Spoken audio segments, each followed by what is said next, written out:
Studying or doing research can be overwhelming, right?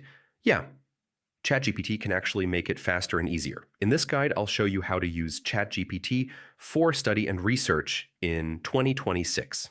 Start by summarizing textbooks, articles, or lecture notes. Instead of reading pages of text, ask ChatGPT to condense it into key points or a short summary. Turn summaries into study notes. Ask ChatGPT to organize them with headings, bullet points, or tables.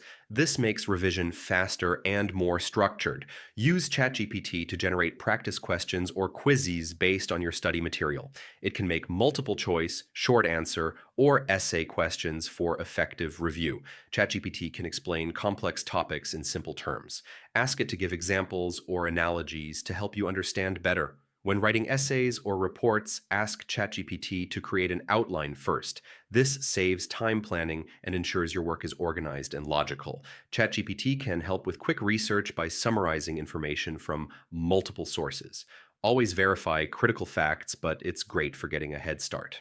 Keep a library of prompts for summarizing, note-taking, question generation, and explanations. Reusing proven prompts speeds up studying and keeps results consistent. And that's it. Summarize texts, generate notes, create practice questions, explain concepts, make outlines, do research, and save prompts. With ChatGPT, studying and research becomes faster, easier, and more effective.